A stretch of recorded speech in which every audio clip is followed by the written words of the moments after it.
Hello students, welcome to the AIIMS study material channel. सी के अगले लेक्चर में आपका स्वागत है। हम पढ़ रहे थे ऑपरेटर्स के बारे में, जिसमें हमने दो ऑपरेटर्स पढ़ लिए थे, अरिथमेटिक ऑपरेटर्स और रिलेशनल ऑपरेटर्स। अब हम देखेंगे लॉजिकल ऑपरेटर के बारे में।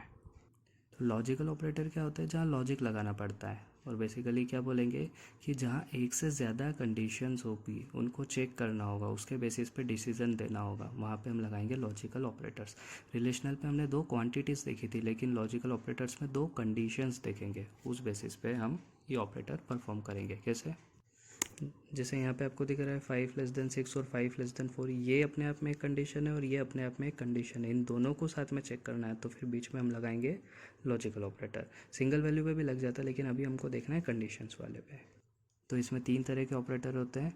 जैसे डबल एम्परसेंट लगा हुआ है, यहाँ डबल और दो बार सिंबल है, और यहाँ पे सिंगल।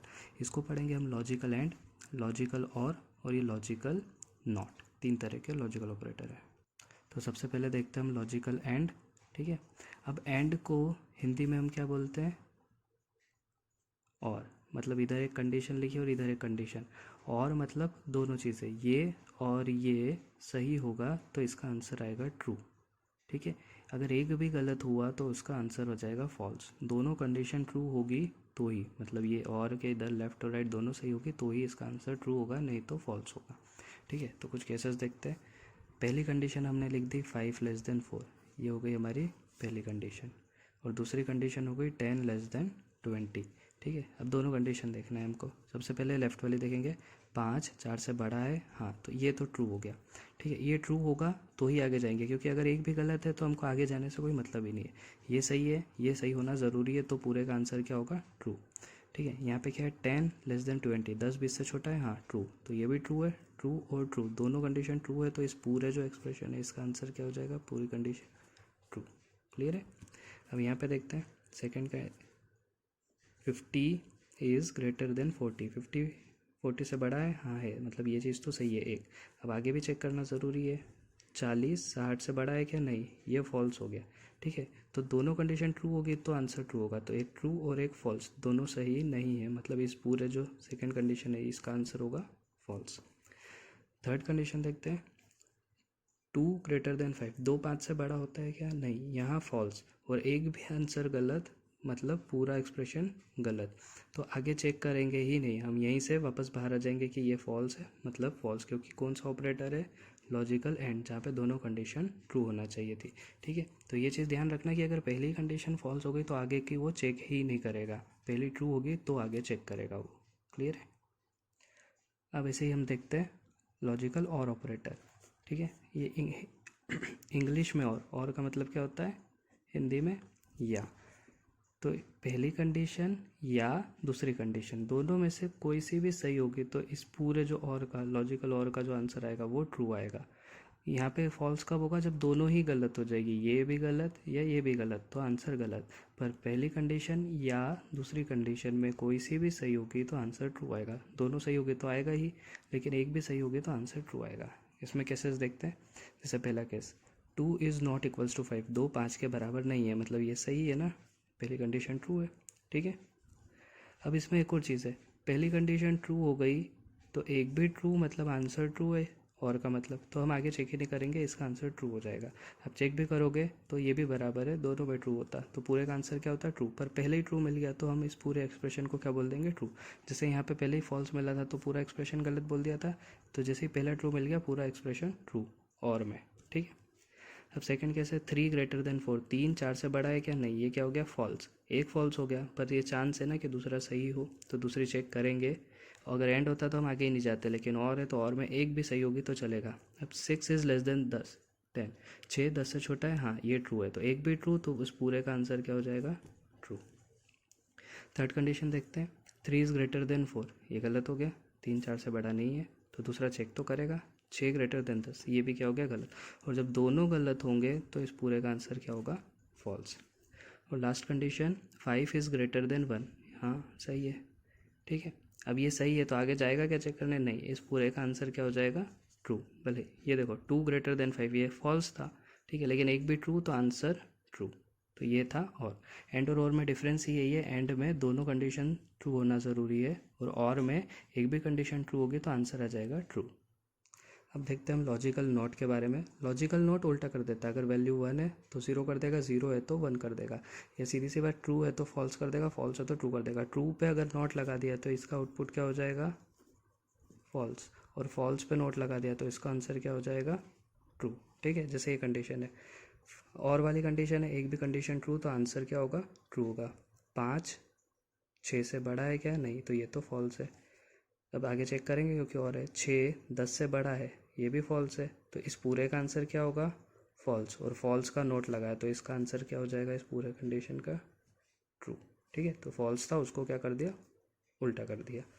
ठीक है, अब एक एक चीज़ पे भी काम हो जाएगा। अभी हमने कंडीशन देखी थी, ठीक है, 1 मतलब ट्रू, कोई सा भी नॉन ज़ीरो तो उसका मतलब होता है ट्रू। अब एंड है, ठीक है, एंड में दोनों चीज़ें सही होना चाहिए, तो आगे चेक कर रहा, तो ये क्या हो गया, ज़ीरो, फॉल्स हो गया, और एक भी ज़ीरो तो ये पूरी कंडीशन क्या हो जाएगी, फॉल्स। ठीक है, ये हम अलग से देख रहे हैं एंड का एग्जांपल, ये नॉट से रिलेटेड नहीं है। अब ये इसलिए लिखा है क्योंकि कोई सी भी नॉन ज़ीरो, ज़रूरी नहीं 1 हो, तो 5 भी नॉन ज़ीरो है, ठीक है, मतलब ये ट्रू है, और 6 भी नॉन ज़ीरो है, मतलब ये ट्रू है, और दोनों के बीच में लॉजिकल एंड लगा, दोनों कंडीशन ट्रू है, तो इस पूरे का आंसर क्या हो जाएगा, ट्रू। क्लियर है, इसकी ट्रूथ टेबल क्या हो जाएगी, 2 ऑपरेंड ले लो या 2 कंडीशन ले लो, ठीक है, 4 केस बनेंगे, दो दो है तो 2 की पावर 2, तो 4 केस बनेंगे, 0 0 दोनों कंडीशन फॉल्स, या 0 1 ये नॉन ज़ीरो लिखा है, एनजेड का मतलब नॉन ज़ीरो, 1 की जगह और भी कुछ होता है, तो एक कंडीशन गलत, एक कंडीशन सही, फिर इधर लेफ्ट वाली कंडीशन सही, बाद वाली गलत, और दोनों कंडीशन सही। तो एंड, लॉजिकल एंड आपको क्या आंसर देगा, लॉजिकल एंड में दोनों सही होगा तो आंसर आएगा ट्रू, तो जहाँ पे दोनों सही है वही आंसर आएगा ट्रू, और बाकी सब में फॉल्स, एक भी ज़ीरो तो आंसर भी ज़ीरो। और में देखो, और में एक भी कंडीशन ट्रू तो आंसर ट्रू, तो यहाँ पे दोनों कंडीशन फॉल्स है इसलिए आंसर फॉल्स है, बाकी यहाँ एक भी कंडीशन ट्रू तो यहाँ ट्रू, एक कंडीशन ट्रू तो यहाँ ट्रू, यहाँ तो दोनों ट्रू है तो ये ट्रू होगा। ये ट्रूथ टेबल थी हमारे लॉजिकल ऑपरेटर की। इसके बाद हम देखते हैं bitwise operator. Bitwise operator जो एक एक बीट पे काम करता है उसको बोलते हैं हम बीट वाइज ऑपरेटर। तो ये सिम्बॉल्स है, इसको बोलेंगे हम बीट वाइज और बिट वाइज एंड। जब डबल था तो ये क्या बन जाएगा, लॉजिकल एंड, लेकिन सिंगल है तो बिट वाइज एंड। ये सिंगल है, बिट वाइज और, ये एक्स और, ठीक है, एक्सक्लूसिव और, बिट वाइज एक्सक्लूसिव और, जिसको हम क्या बोल देते हैं, एक्स और। ये left shift, bit wise left shift, bit wise right shift, और बिट वाइज वंस कॉम्प्लीमेंट। ठीक है, तो इसकी ट्रूथ टेबल देखते हैं हम। ये बीट पे काम करेगा, ठीक है, तो 2 बीट को कंपेयर करेगा, तो ये 2 बीट के लिए हमने ट्रूथ टेबल बनाई जिसमें 4 वैल्यू आएगी, 0 0 0 1 1 0 और 1 1 के 2 बीट पे यही वैल्यू हो सकती है टोटल कॉम्बिनेशन। ठीक है, तो एंड वाला वही काम करेगा, जब दोनों वैल्यू ट्रू होगी तो ही इसका आंसर ट्रू होगा। तो यहाँ पे केवल 1 आएगा क्योंकि यहीं पे एक वैल्यू है, बाकी यहाँ भी 0, यहाँ भी 0 और यहाँ भी 0। पी और क्यू दोनों बीट पे है ना, एक भी 1 तो आंसर 1, दोनों 0 है तो 0 आएगा, एक भी 1 तो आंसर 1, एक 1 तो आंसर 1, और यहाँ पे दोनों 1 है तो आंसर 1। ठीक है, ये है एक्सक्लूसिव और। एक्सक्लूसिव और हमने एफओसी में पढ़ा है, ठीक है, सेम बीट पे आंसर 0, ये सेम बीट, डिफरेंट बीट पे आंसर 1, ये दोनों डिफरेंट बीट है तो आंसर 1, और सेम बीट है तो आंसर 0, दोनों अगर सेम है तो आंसर 0, दोनों डिफरेंट है तो आंसर 1 एक्सक्लूसिव और में। तो ये थी ट्रूथ टेबल जिसके हिसाब से हमको बिटवाइज ऑपरेशन परफॉर्म करना है। तो हम एग्जांपल देखते हैं, ए की वैल्यू 60 है और बी की वैल्यू 13 है। अब बीट वाइज ऑपरेशन परफॉर्म करना है तो हमको इसको बिट्स के फॉर्म में लिखना पड़ेगा, मतलब बाइनरी फॉर्मेट में। तो 60 को बाइनरी में कैसे लिखेंगे, और 8 बिट में लिखेंगे, ठीक है, कितनी बिट में लिखेंगे, 8 बिट में, 1 2 3 4 5 6 7 8। क्या बनाना है हमको, 60, ठीक है, तो 1 2 4 8 16 32 और 64, 64 तो ज़्यादा हो जाएगा, मतलब यहीं से आएगा। ठीक है, तो सबसे पहले बीट हमने क्या ले ली है, यहाँ ले लिया हमने 32, 32 हो गया। 32 के बाद इधर से जो होगा वो क्या आएगा आपका 16, ठीक है, तो 32 और 16 कितना हो जाएगा 32, और 6 38 और 10 48, 48 के बाद क्या आएगा 8 यहाँ पे, 48 और 8 56, 56 के बाद यहाँ पे 4 आएगा, 56 और 4 60, ठीक है, हो गया 60। तो बाकी सारी बीट 0, ये हमको पता है ना, यहाँ पोजीशन 1 2 4 8 16 32 64 128, ठीक है, तो इनका सम करेंगे तो क्या आ जाएगा 60। ऐसे ही 30 को लिखना है 8 बिट में, 30 को कैसे लिखेंगे, 1 2 4 8 16, 16 तो ज़्यादा हो जाएगा तो उससे कम में लिखेंगे, तो ये 8 8 और फिर यहाँ 4 12, 12 और 1 13, 1 वाली ये बिट, और बाकी सब पे 0। तो ये हो गया हमारा बाइनरी रिप्रेजेंटेशन, बिट्स लिखी हमने। अब हम इस पर ऑपरेशन परफॉर्म करेंगे।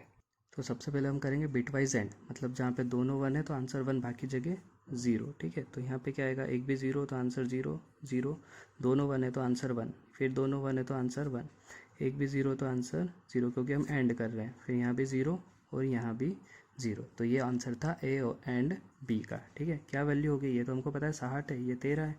ठीक है, ये 60, ये 13, तो आंसर की वैल्यू क्या आई है, 1 2 4 8, 8 और 4 12। ठीक है, तो ए एंड बी का आंसर जो था वो क्या आएगा, 12।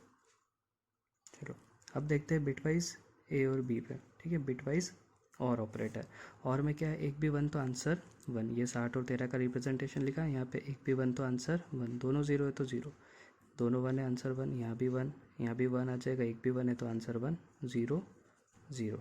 ठीक है, तो इसका कैलकुलेशन क्या होगा, 1 2 4 8 16 और 32। ठीक है, ये 32 और 8 हो गए 40, 40 और 16 और 4 20, 60 और 1 61।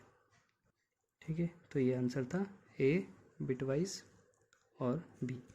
ठीक है, अब देखते हैं हम एक्सक्लूसिव, बिटवाइज एक्सक्लूसिव और। ठीक है, एक्सक्लूसिव और में हमने क्या देखा, ट्रूथ टेबल में सेम बिट पे आंसर 0, डिफरेंट बिट पे आंसर 1, डिफरेंट बिट है दोनों तो आंसर 1, सेम बिट पे सेम है तो 0, ये भी सेम है दोनों, ये भी सेम है दोनों तो 0, डिफरेंट बिट्स है तो 1, डिफरेंट बिट्स है तो 1, सेम बिट पे 0 और ये सेम बिट पे 0, तो क्या हो जाएगा हमारा आंसर, 1 2 4 8 16 और 32, 32 और 6 38, 10 48 और 1 49। तो ए बिटवाइज और बी का आंसर क्या आ जाएगा, 49। अब हम देखते हैं बिटवाइज लेफ़्ट शिफ्ट ऑपरेटर। ठीक है, अब इसमें ए और बी नहीं, केवल एक पे परफॉर्म होगा, और ये बताना है कि लेफ़्ट शिफ्ट कितनी बीट से करना है।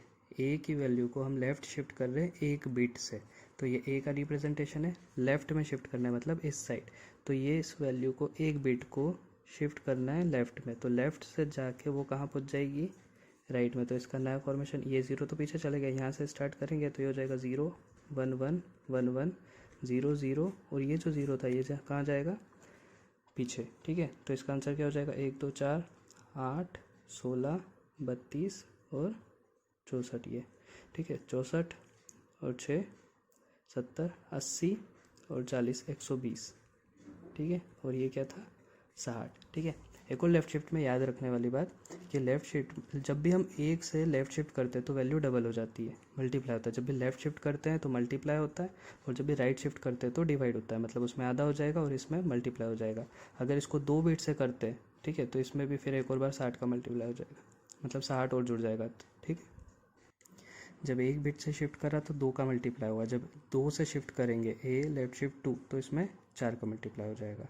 ठीक है, अब हम देखते हैं राइट शिफ्ट ऑपरेटर। राइट में 1 बीट से शिफ्ट करना है। ठीक है, तो राइट साइड मतलब ये वाली बीट को शिफ्ट करना है, तो ये कहाँ चले जाएगी, आगे। ठीक है, तो अब आगे चले गई तो ये 0 कहाँ से देखेंगे हम, आगे से, तो ये 0 यहाँ आया और उसके बाद यहीं से 0 0 1 1 1 1 और 0, ये तो चले गया। ठीक है, तो अब क्या आंसर हो जाएगा, 1 2 4 8 और 16। ठीक है, 2 4 8 और 16, 16 और 4 20 और 10 30, तो इसका आंसर क्या हो गया, 30। तो ये 60 का आधा हो गया 30, और यहाँ पे 60 का क्या हो गया था, डबल। तो जब भी लेफ़्ट शिफ्ट करेंगे जिससे, तो 2 से मल्टीप्लाई हो जाएगा, और इधर 1 से करा तो 2 से डिवाइड हो जाएगा। जब 2 से करेंगे, 2 बिट शिफ्ट करेंगे तो 4 से मल्टीप्लाई हो जाएगा, और 2 बिट इधर शिफ्ट करेंगे तो 4 से डिवाइड हो जाएगा।